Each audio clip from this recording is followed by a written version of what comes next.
저희 그 지방에 좀 비전 교회라고 하는 작은 교회들 목회자들이 몇 달 한씩 모입니다. 지난주에 광고를 제가 드렸는데 지난 목요일에 저희 교회에 이제 모였어요.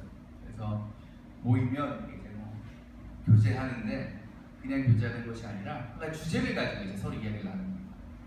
지난번에 이제 설교에 대해서 서로 나누었고 이번에 저희 교회에서 했을 때는 이제 찬양에 대한 주제를 가지고 이제 교제를 나누었습니다. 교회에서의 찬양 인도 이런 것에 대해서 그 주제가 정해졌을 때 저는 나름 기뻤습니다. 왜요? 제가 가장 잘할 수 있고 또 잘 안다고 할 수 있는 그런 주제였기 때문에 자신감이 있었어요. 저는 피아노를 한 13년 쳤습니다. 10년 쳤어요. 그리고 아버지께서 목회를 하셨기 때문에 어렸을 때부터 뭐 했겠어요? 반주했겠죠. 또 성가대 했어요. 중학교 2학년 때부터 성가대를 했어요. 그리고 이제 3년 동안 배우고 날 때 이제 합창 지휘를 3년 동안 배웠어요. 그래서 제가 참 써먹을 때가 많은 전도사였어요. 이 찬양 인도하려면 찬양 인도해, 지휘하려면 지도해, 반주하려면 또 반주해.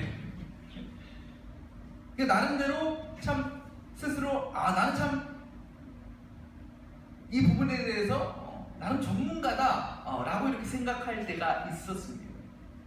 그래서 뭐 나 정도면 뭐 훌륭하시고 이 정도면 이렇게 생각할 때가 있었다는 거예요. 그래서 그때는 가끔 어떤 일이 있었냐면 또 선배 목회자나 다른 분들이 제 이제 찬양 인도나 뭐 이렇게 하는 걸 보고 그거 좀 이렇게 했으면 좋겠는데 내가 볼 때 이렇게 하는 게 좋겠는데 이게 조언을 해줄 때가 있어요.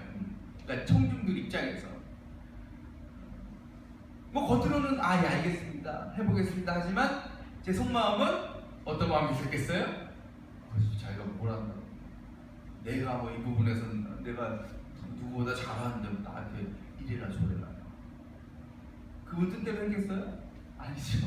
내가 지금 내랬어요. 겉으로 말하면 그렇게 했었어도 기분이 별로 좋지 않은 거야.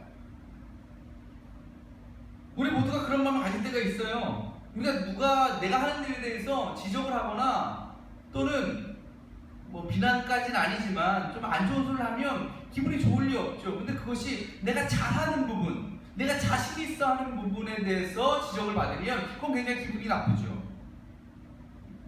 우리 셰프 부모가 음식을 해갖고 왔습니다. 먹어봤어요? 제가 건망지게 이건 좀 소금이 많이 들어간 것 같은데 이거 좀 이렇게 했으면 좋겠는데 이렇게 얘기하면 기분 좋아요? 나빠요? 나빠요. 인간적으로 속으로 요리 뭐 해봤자 뭐 찌개 정도 끓일 줄 알면서 내가 셰프인데 말이야 나한테 지적한다고 말이지 안 보신다는 거예요. 근데 당연한 거죠. 어떻게 보면 왜? 내가 잘하니까 그러니까 내가 제일 잘 안다고 생각하면 내 뜻대로 내 마음대로 하고 싶은 것이 어찌 보면 당연한 거죠. 오늘 말씀 보면요 예수님께서 한 가정에 초대받았습니다. 그 사람이 그냥 바리새파 시몬이라는 사람이에요. 이 시몬은 베드로가 아닙니다. 그 당시 시몬은 흔한 이름이었어요. 그래서 이 바리새파 중에 시몬이라는 사람이 있었는데 예수님을 집에 초대했어요. 근데 식사를 하고 있는데 당황스러운 일이 일어납니다. 어떤 일이에요? 한 여자가 갑자기 그 집으로 들어오더니 예수님 앞에 무릎을 꿇는 거예요. 우선 뭐가 이상해요? 낯선 사람이 들어왔다?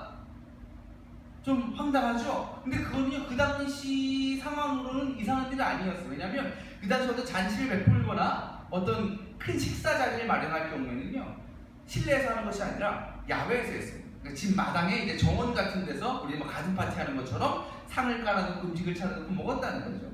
그리고 특별히 어떤 유명 인사를 초대할 경우, 유명인을 초대할 경우가 있다면 그 집을 개방했어요.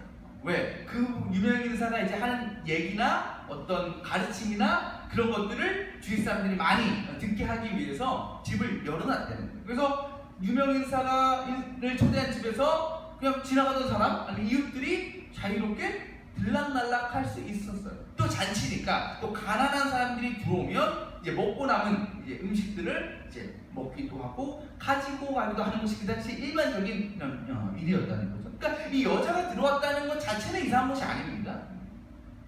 근데 이 여자도 달라요. 배고파서 온 것도 아니에요. 그죠? 가난해서 뭘 좀 구하기 위해서 온 게 아니었다는 거죠. 이 여자가 들어와서 한 일이 뭡니까? 예수 앞에서 바짝 엎드리더니 뭐예요? 펑펑 우는 거야. 눈물 뚝뚝 흘려 우는 거야. 근데 얼마나 많이 흘렸는지 예수님의 발이 흠뻑 젖었습니다. 그 흠뻑 젖은 예수의 발을 뭐예요? 자기 머리카락으로 푸는 거예요. 그리고 입을 맞춥니다. 근데 거기서 끝나는 것이 아니라 이 여자가 들어올 때 값비싼 향유를 가져왔는데 그걸 예수의 발에 탁 뿌려버린 거예요. 여러분 이 상황을 한번 상상해 보시라는 거예요. 황당하지 않습니까? 그렇죠? 그 잔치에 참석한 모든 사람들, 특히 누가?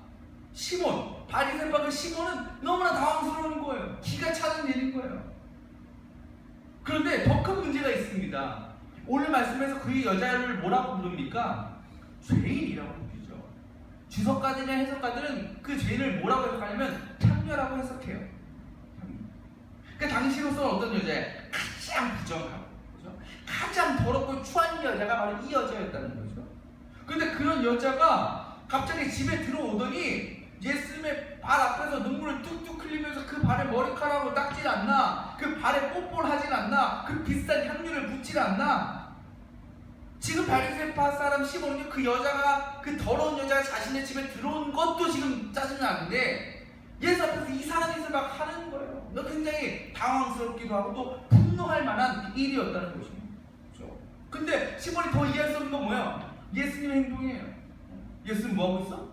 가만히 계시고 자신의 발을 내어주시면서 가만히 계시고.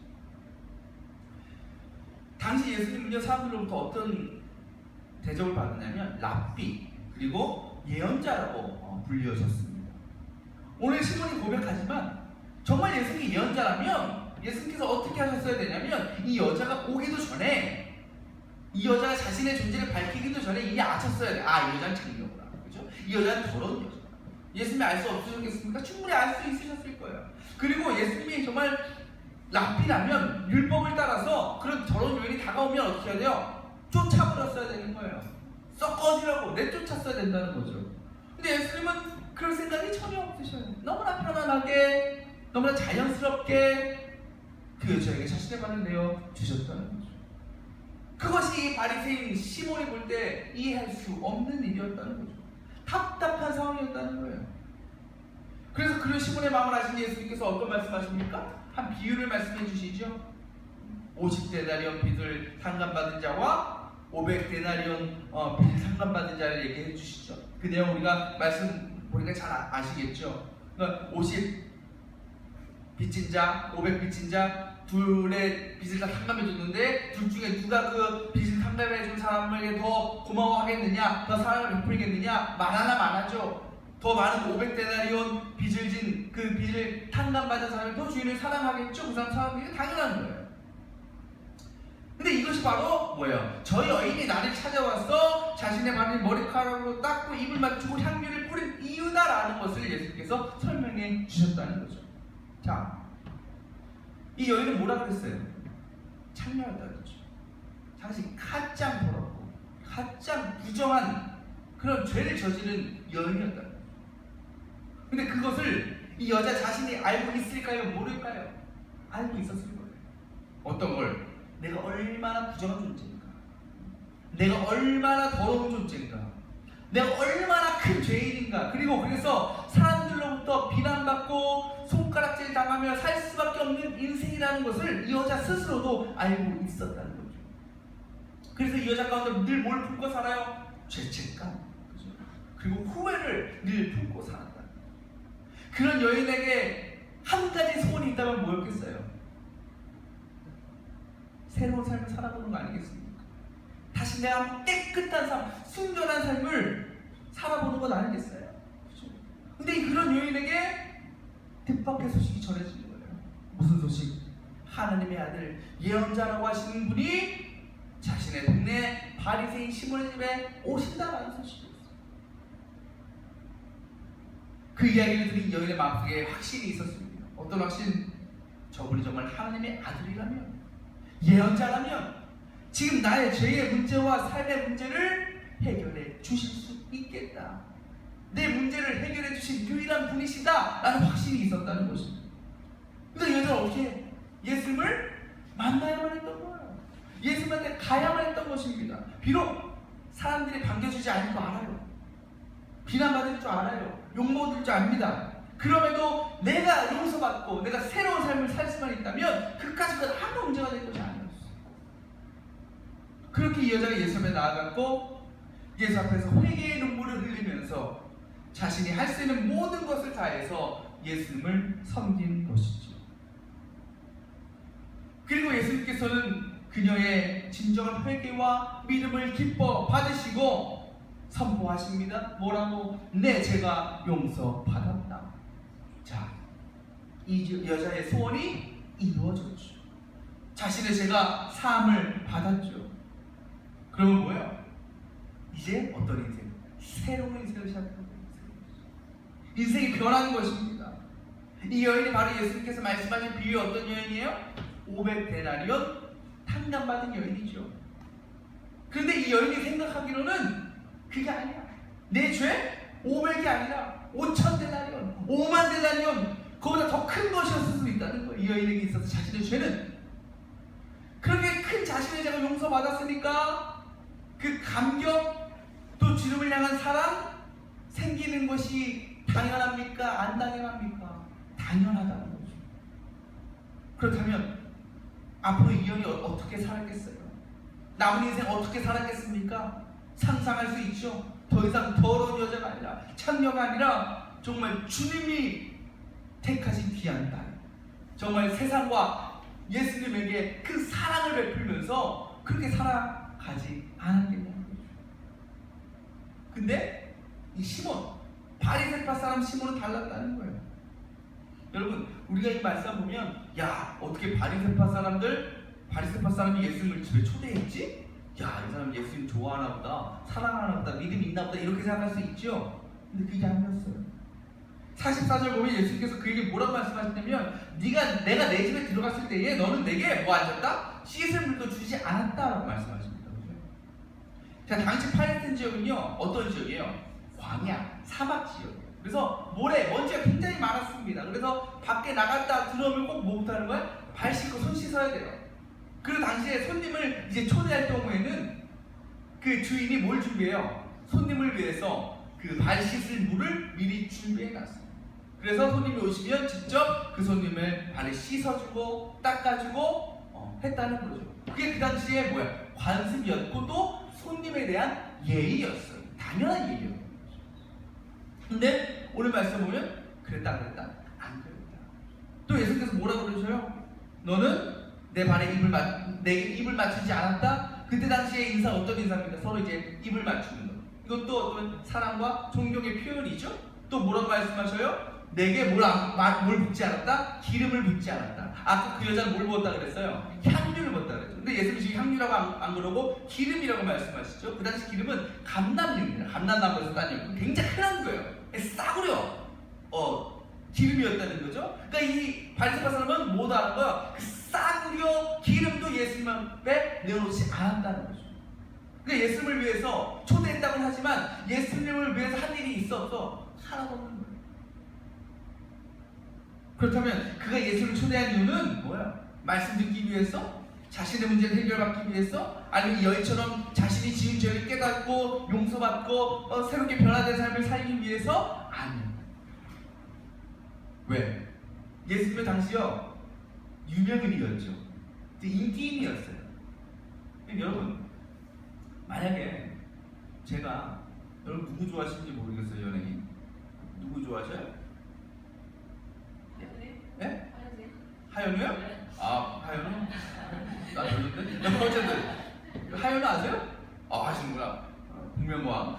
제가 하연우랑 되게 친해. 그래서 내가 여러분 이번 주일에 하연우 저희 교회 옵니다. 저 보러 온다고 합니다. 딱 그렇게 하면 사람들이 딱 왔을 때 뭐라 생각해? 이야, 저 목사, 야, 대단하네. 어떻게 하연우랑 저기 친해. 좀 높이 보지 않겠어요? 야, 대단하다 생각하지 않겠어요? 여러분, 저 대단한 사람입니다. 여러분, 영화배우 신현준 아시죠? 신현준 어머니하고 저 굉장히 친합니다. 연락처도 있어요. 가끔 전화도 오셔요. 전사님 보고 싶다고. 못 믿으시겠어요? 공개할 수도 있어. 야, 이 바리새인도 마찬가지였어. 유명인 인기 예수님 초대하는 사람들은 뭐, 야, 저 사람 대단하고 어떻게 예수님을 초대했지? 어떻게 예수님이 저 사람과 가까이 계시지? 그러니까 높임받는다는 거예요. 그러니까 이 사람은 그것만 관심 있지 예수님이 어떤 분인지, 뭐 구원자인지 메시아인지 전혀 관심이 없는 거예요. 그리고 내가 죄인이라고 생각하지 않기 때문에 어떤 예수님으로부터 이 여인이 구했던 어떤 용서의 은혜, 그런 사랑 기대하지 않았다는 거예요. 이 사람은 누구보다 내가 가장 큰 의인이다 라고 자신했던 사람이었어요. 그래서 오직 목적이 뭐예요? 내 의를 드러내는 것, 인정받는 것, 그것만 가지고 살았던 사람이 이 바리새파 사람이에요. 여러분, 우리가요, 그가 구원받은 사람인지 자신의 죄를 깨달은 사람인지 어떻게 알 수 있겠습니까? 바로 그가 하나님 그리고 사람들 앞에서 드러나는 겸손, 또한 감사, 사랑의 모습을 통해서 알 수 있는 거죠. 하지만 이것은 그가 뭐 선행을 많이 하고 뭐 사랑을 많이 베푼다고 그 공로가 구원의 조건이 된다는 것은 아닙니다. 그리고 큰일 나는 거죠. 사람의 공로를 구원받을 수 없으니까. 이 말은 뭐냐면, 하지만 구원받은 사람은, 용서받은 사람은 뭐야? 그 증거로 뭐가 나타날 수밖에 없는 거예요? 그 삶 가운데 사랑, 선행, 감사, 겸손이 나타날 수밖에 없다라는 말씀이죠. 그렇다면 우리 다 구원받았잖아요. 그럼 우리들에게도 그와 같은 일들이 나타나야 되는 것 아닙니까? 근데 나타나고 있냐는 거예요. 우리의 삶 가운데 구원받은 자로서 정말 죽을 수밖에 없는 큰 죄를 용서받은 사람으로서 그 증거들이 나타나고 있느냐라는 거죠. 만약 우리가 그렇지 못하다면 그것은 무엇 때문인가? 바로 자기 만족 때문입니다. 아까 바리새파 사람들, 그 사람 시몬, 자기 만족에 빠져있죠. 나 정도면 나는 의인이야. 그러니까 예수님을 바라볼 수가 없는 거예요. 은혜를 구할 수가 없는 거예요. 제가 그랬잖아요. 서두에 내가 제일 잘하는 거죠. 나 정도면 훌륭해. 내가 제일 잘 알아. 이게 자기 만족에 빠지면 남의 말 안 듣는 거예요. 그게 정말 나를 위한 조언이고 충고일지라도 내가 들으려고 하지 않으니까 그걸 받아들일 수가 없는 거죠. 그렇다면 어떻게 되는 거예요? 그냥 그 자리에 머물 수밖에 없는 거죠. 더 나은 삶, 더 발전될 수 없고 또 향상될 수 없다는 거죠. 우리 신앙도 마찬가지라는 거예요. 우리 그리스도의 삶 속에서 하나님과 단절시키는 것이 뭐냐? 자기 만족이라는 거예요. 자기 만족. 이 정도만 얘기하면 되지. 아유, 내 할 일도 많은데 뭐 이 정도면 신앙생활에 하면 훌륭하지 뭐. 아유, 나만큼 선한 사람이 어디 있어? 난 죄인도 아니야. 나 정도면 선한 사람이야.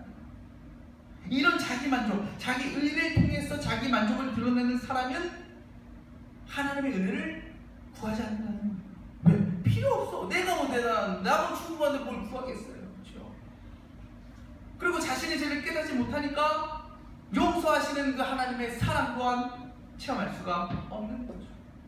그러니까 그 사람의 변화, 또 삶 속에서 하나님과 사람을 사랑하고 섬기는 모습이 나타날 수 없는 것입니다. 여러분, 가장 선한 사람은 어떤 사람입니까? 가장 선한 사람, 봉사 많이 하는 사람, 아니면 남을 많이 도와주는 사람, 아니면 기부를 많이 하는 사람, 아니면 가장 선한 사람은요, 우리 따라합시다. 죄의식이 큰 사람입니다. 뭐가 큰 사람? 죄의식.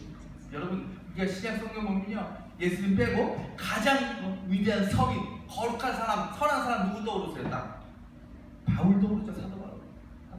사도 바울만큼 선한 사람, 사도 바울만큼 거룩한 사람 찾아볼 수 없어요. 근데 사도 바울이 자기 자신을 뭐라고 부릅니까? 디모데전서를 보면 나는 죄인 중에 괴수다. 괴물이라는 거잖아요. 정말 추악한 사람이라는 거예요. 어떻게?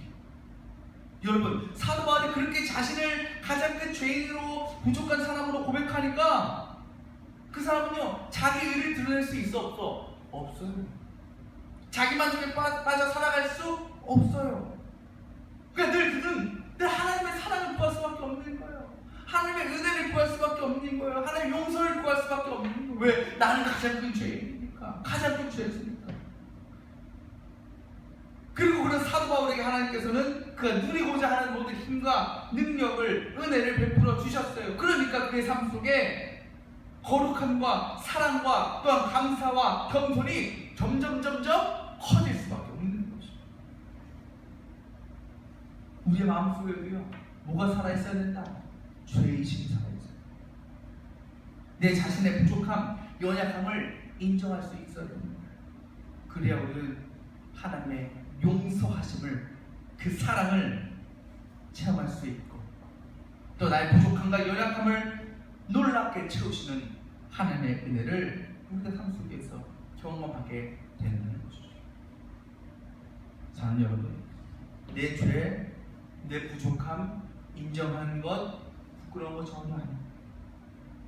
그것을 깨닫지 못하고 인정하지 않고 그래서 자기 만족에 빠져 살면서 하나님께 더 가까이 나아가지 못하는 것이 우리에게 더욱 부끄럽습니다.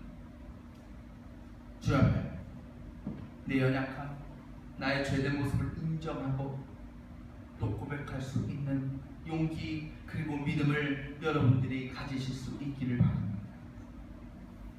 그렇게 주님께서 보시는 놀라운 용서의 사랑, 은혜, 그리고 내 부족함을 채워주시는 그 능력, 또 삶의 순간마다 역사하시는 그 성령님을 우리가 경험하면서 또 크고 놀라운 열매로 세상에 주님의 영광을 나타낼 수 있는 우리 모두 성도들 되시기를 축원합니다. 기도하겠습니다.